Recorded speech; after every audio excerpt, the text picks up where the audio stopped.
बाहर मीडिया से गुफ्तगू कर रहे हैं। आप कह रहे थे कि हमारा IMF का डील फाइनलाइज हो रहा है, चंद दिनों में हमारा IMF का डील होने वाला है। एक धम से हमारा वजीर खजाना को भी हटाया जाता है, हमारा स्टेट बैंक का हेड को भी हटाया जाता है, हमारा FPR का हेड को भी हटाया जाता है। तो लोग जरूर सवाल पूछेंगे कि ये फैसले कौन कर रहे हैं। अगर हमारा वजीर आजम ने वजीर खजाना से मिला ही नहीं था लगाने से पहले, अगर वजीर आजम ने स्टेट बैंक का हेड से मिला ही नहीं था लगाने से पहले, तो ये फैसले कौन कर रहे हैं? ऐसा तो नहीं है कि IMF खुद ये फैसले कर रहे हैं। IMF ये फैसला करेगा कि इस मुल्क का वजीर खजाना कौन होगा, IMF ये फैसला करेगा कि इस मुल्क का स्टेट बैंक का गवर्नर कौन होगा, IMF ये फैसला करेगा कि हमारा FPR का चेयरमैन कौन होगा। हमारा इकोनॉमिक सॉवरेनिटी जो कि हमारा नेशनल सोवरेनिटी के साथ लिंक्ड है, हम समझते हैं कि इस हुकूमत ने बिल्कुल IMF के सामने झुके हुए हैं, हमारा सोवरेनिटी पे कॉम्प्रोमाइज किए हैं, कानून की खिलाफ वर्जी की है। 10 ईयर पोस्ट था स्टेट बैंक का है, 10 ईयर पोस्ट है, ना सिर्फ 10 ईयर पोस्ट है मगर कानून कहता है कि अगर वो किसी इंटरनेशनल बैंक या किसी की बैंक पे काम करता है, आप उसको इस ओहदा में नहीं लगा सकते। FBR केस, FBR का अपॉइंटमेंट का एक तरीका होता है, जैसे कि आपको पता होगा, याद होगा, हमारे दौर में इस्लामाबाद हाई कोर्ट ने फैसला सुनाया था कि आप अगर प्रोसीजर फॉलो नहीं करेंगे, आपको कैसे पता चलेगा कि कौन बेहतरीन, कौन कॉम्पिटेंट है, कौन काबिल है इस काम करने के लिए। और इस केस में भी IMF के हुक्म मानते हुए जल्दी में इन्होंने हमारा FBR का भी चेयरमैन को हटा दिया, इलीगली किसी और को अपॉइंट करने की कोशिश कर रहे हैं। हमारा स्टेट बैंक का चेयरमैन को हटा दिया, इलीगली किसी और को अपॉइंट कर रहे हैं, और अचानक अपना ही वजीर खजाना को घर भेज दिया गया। इस केओस में, इस कंफ्यूजन में मईशत पे तो ऑब्वियसली इम्पैक्ट होगा। मईशत को पॉलिटिकल स्टेबिलिटी और स्टेबिलिटी इन जनरल डायरेक्शन चाहता है। वो इस किस्म का केओस जहां आपको एक साल में 4 बजट्स मिलते हैं, जहां आपको एकदम से कोई वार्निंग के बगैर, कोई इंफॉर्मेशन के बगैर फाइनेंस मिनिस्टर से लेके स्टेट बैंक का हेड तक अचानक हटाया जाता है, तो कंफ्यूजन फैलेगा। अगर कंफ्यूजन फैलेगा, अगर अनसर्टेनिटी होगी, तो मईशत पे नुकसान होगा। और हम सब जानते हैं कि आम आदमी मुश्किलात का सामना कर रहे हैं। गरीब का, आम आदमी का पेट खाली है, जेब खाली है, और हुकूमत कोई कदम नहीं उठा रहा गरीब आदमी का मदद करने के लिए, आम पाकिस्तानी का मदद करने के लिए। वो कहते हैं कि वफाक 18वीं तरमीम की वजह से दिवालिया हो गया। ये पूरा मुल्क पे, ये वफाक पे हमला है और झूठ है। जैसे कि खान साहब का हर नारा, हर दावा झूठ दिखता है, ये भी झूठ है। 18वीं तरमीम से हम कैसे दिवालिया हो गया? अगर हुकूमत, वफाकी हुकूमत अपनी टैक्स टारगेट्स नहीं मीट कर रही, अगर वफाकी हुकूमत तारीख में सबसे बदतरीन परफॉर्मेंस दिखा रही है टैक्स कलेक्शन में, आपका टैक्स कलेक्शन, आपका रेवेन्यू जनरेशन जो है इस वक्त तारीख में सबसे बदतरीन पोजीशन में, तो मतलब आप अपने टैक्सेस नहीं ले रहे हो। इसकी वजह से पंजाब को भी नुकसान हो रहा है, KP को भी नुकसान हो रहा है, सिंध को भी नुकसान हो रहा है। तो मतलब सुबह दिवालिया हो रहे हैं वफाक की नाकामी की वजह से। अगर इस मुल्क में कहीं टैक्स कलेक्शन भर रहा है, अगर इस मुल्क में कहीं टैक्स बेस बन रहा है, अगर इस मुल्क में कहीं न कहीं टैक्स जनरेशन हो रहा है, रेवेन्यू जनरेशन हो रहा है, तो वो सिंध सूबा है।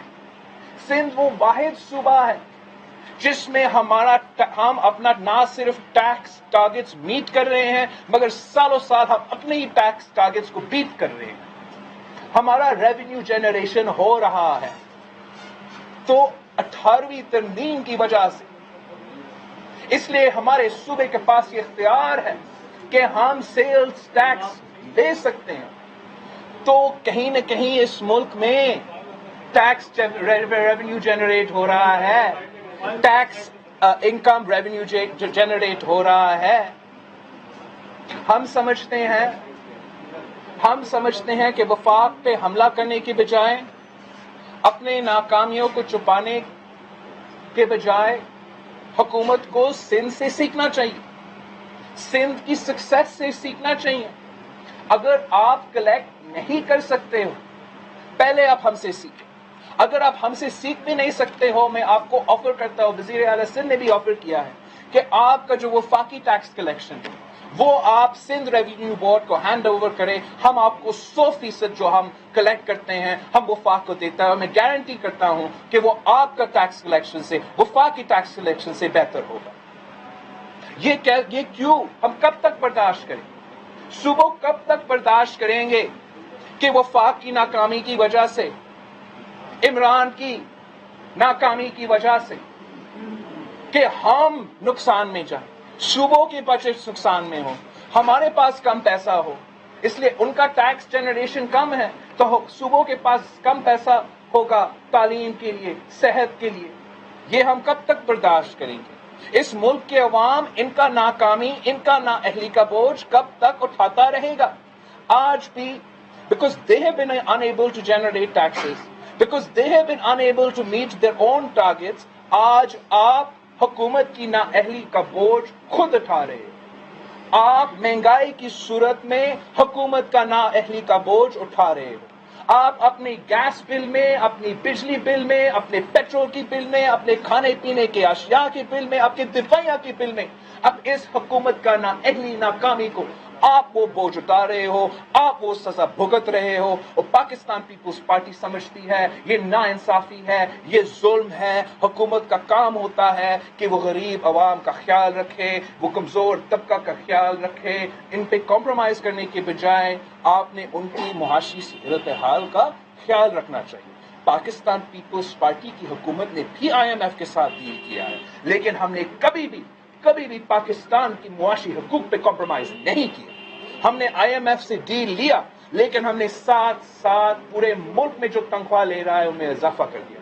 हमने IMF से डील लिया, लेकिन हमने हर पेंशनर का पेंशन बढ़ा दिया। हमने IMF से डील लिया, लेकिन हमने इस मुल्क की तारीख में, अगर आप किसी भी हुकूमत से कंपेयर करें, हमने सबसे ज्यादा रोजगार दिया, सबसे ज्यादा जॉब क्रिएशन किया। 6.8 मिलियन जॉब्स क्रिएट हुए हमारे पिछले 5 साल दौर में। IMF के साथ डील किया, लेकिन हमने बेनजीर इनकम सपोर्ट प्रोग्राम जैसे इनकलाबी प्रोग्राम किया था। और मैं आज भी हुकूमत को वाज़ेह पैगाम दे रहा हूं कि अगर ये लोग अपने डायरेक्शन को इंप्रूव नहीं करते, अगर ये लोग जो है IMF की डील पार्लियामान से मंजूर नहीं करते, तो पाकिस्तान पीपल्स पार्टी इस IMF की डील को नहीं मानेगी। हम इनको रिजेक्ट करेंगे। इस मुल्क के अवाम इस डील को नहीं मानेगी, और आप हमें मजबूर करेंगे कि हम ना सिर्फ पार्लियामान में मगर पार्लियामान के बाहर आपके जुल्म और आपके नाअहली के खिलाफ एहतजाज करें। ये हमारा मईशत का सूरत हाल है। लेकिन हुकूमत जो है वो हर जगह से, हर तरफ से गरीब आदमी की जिंदगी तंग कर रही है। आप मजदूरों को पोजीशन देखें, यूनियंस पे एक साजिश के तहत मुहिम चलाया जा रहा है। यूनियंस को वीक करने की कोशिश किया जा रहा है ताकि मजदूर मिलकर अपने हक के लिए आवाज बुलंद नहीं कर सकते। अब PIA के यूनियंस को उठा के देखें, वहां उन्होंने इमरजेंसी एक्ट लागू किया है, जुल्म कर रहे हैं, यूनियन का आवाज नहीं सुन रहे हैं, मजदूरों को आवाज नहीं सुन रहे, उनका पूरा का पूरा सिस्टम यहां शिफ्ट कर रहे हैं। ये जो हमारा PIA है, यहां मजदूर काम करते हैं, उनके लिए कोई डिफेंस हाउसिंग सोसाइटी नहीं है इस्लामाबाद में कि यहां आकर रहे। वो बेचारे जो PIA में काम करते हैं वो कहां रहेंगे यहां आके? उनका खर्चा भरेगा, लेकिन आप उनका तनख्वाह में इजाफा नहीं कर रहे हो। हर इदारे में यूनियंस के खिलाफ एक साजिश चल रहा है, हर लेवल